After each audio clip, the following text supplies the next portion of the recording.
Hello, everyone, and welcome to Breakup Bites. I'm Jennifer Donison, and this is Jennifer Barkin. And today we're going to speak about a topic that many people are interested in because it is something that many people have to go through. And it's blending families, how it's best for you, how it's best for your kids, and what are some things to keep in mind while going through that very difficult and exciting step of your lives. So, Jennifer, you just came back from a conference in Boston, AFCC, which is American Family Conciliatory Courts. That's what it stands for. And probably I think the reason that we're talking about blending families today is you said to me a little earlier when we were chatting, you attended a very interesting conference Mhm. on blended families at this large conference that you just attended. Yeah, So, Yeah, it was very interesting. There was a couple of different actually seminars that were talking about step families and blended families, and I think it's becoming a very popular topic because there's not a lot of people who talk about that type of stuff. They talk about the breakup, they talk about the marriage, they talk about all those things. But now a real reality of our lives is that so many people are recoupling and remarrying and bringing in lots of different dynamics to a family. You're getting step brothers and sisters, and maybe on the other side, that other parent is remarrying and bringing in more stepbrothers and sisters, and families are growing, and it leaves the kids where? So there has to be a real conscious effort to make sure that the kids are coming into a new dynamic in a really safe way so that they feel good about it and they're not left in a place of feeling not only forgotten, but having any resentment towards anyone. So there's interesting points about that. and I would think also, aside from the blended immediate family, you're also bringing in grandparents and step grandparents. And I'm thinking, if there's little kids in the blending family or, school age children, and those grandparents are buying these kids presents because they're their grandchildren and maybe not treating the other kids in the same way.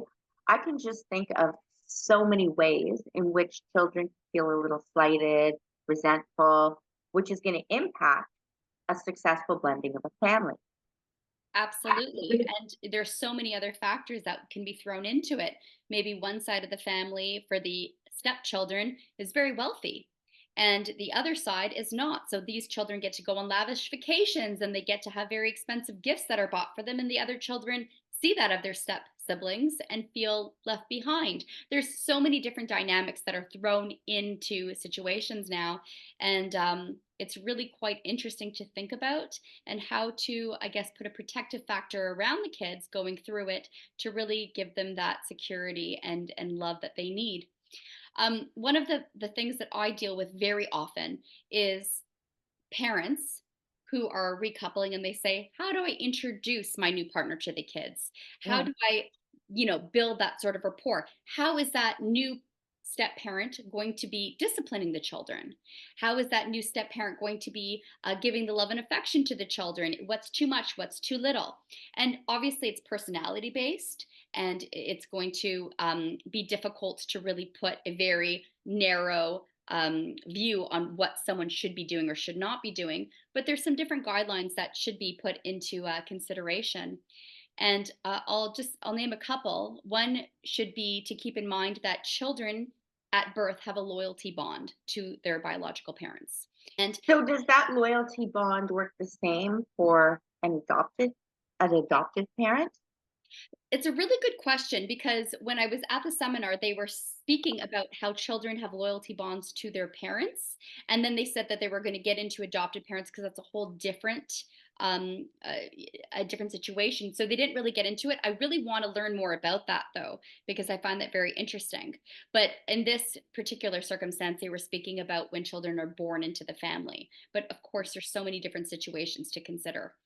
But when the children are born into the family and they have that loyalty bond to both mom and dad, and then mom and dad decide to separate and have new partners, the new partners are automatically going to be looked at. And this is the interesting part too, because boys and girls are very different when it comes to the loyalty bond. And also, boys and girls tend to accept new partners differently. And yeah, I was very surprised too. Apparently, it's more difficult for a girl to get closer to a new step parent because of the loyalty bond to the other parent. And boys are more accepting, but also depending on the circumstance with how close they are to both parents. There's so many factors that come into play, but to keep in mind that this loyalty bond is real. So the best thing for a new step parent to do is to acknowledge that there's a loyalty bond and not try to, we always say, make them um, acknowledge that I'm not your dad or I'm not your mom and I'm just going to be this person too, this and that. But that's because they really want to establish that they're not trying to take over the role of the other person in their lives that is that role already. So they really need to acknowledge that. And also, one important thing that I'm very interested in is the disciplinary role. When a new parent comes into the home, a lot of people think, well, I'm recoupling and this partner is going to be my partner in crime and we're going to discipline together and we're going to make decisions together and the children are going to respect us together. And sometimes that may be appropriate for you and your family. But most times, what is recommended by the professionals is that the step parent is the person who they can talk to and they can trust and they can feel is there to support them, but not to discipline them in a way that would be taking an authoritative figure to the So child. essentially, it's a boundary.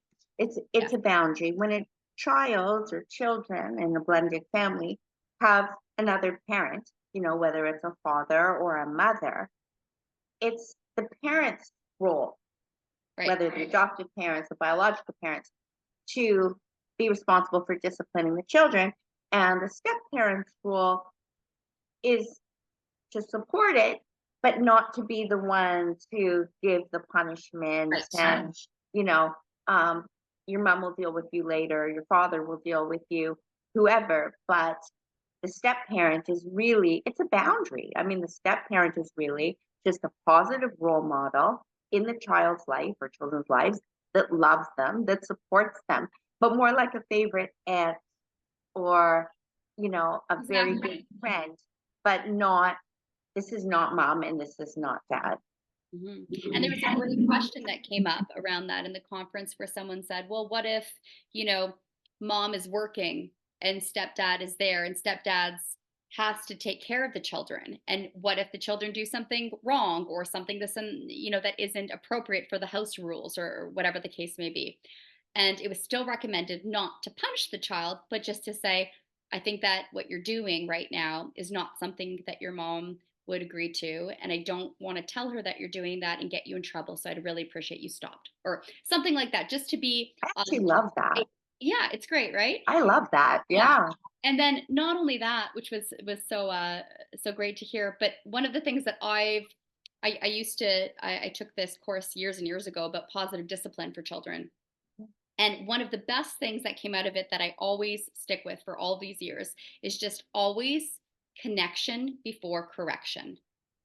So you always have Correct. to connect with the child before you correct their behavior. It's like, listen, I understand why you're doing this, or I understand that this is fun to do, but you need to know this is unsafe. Or it's just about establishing that rapport with the child so that they feel safe with you and that you care, and then you can correct the behavior. And the reason for that is because then the child feels secure, the child feels that you care, the child is more likely to listen because it's not you just barking orders. It's more of a connection that's going on where they feel that now they can be more open to hearing what that person is saying, whether you're, an aunt or a parent or whatever you are. It's important for children to know that there's a connection before the correction. And I love that. I thought that was so great that it came around again. And I was like, yes, that's my And favorite. it is so true. Yeah. It is so true Yeah. because, you know, an authoritarian discipline style where you're just barking orders and blah, blah, blah, and blah, blah, blah, blah. The kid ends up going, nah, nah, nah, nah, nah, nah, nah, nah, Exactly. nah, They don't right? hear you. You have to get into the emotional Yeah. to be heard. Right. And there's many parents who will just turn and bark orders or say something, and kids become very good at lying and hiding whenever they're afraid of their parents. So it's not something that professionals will recommend because you want to make sure that the child feels connected so that they can talk to you about things too and they aren't afraid of you in that sense. So there's so many things that support that, which I love.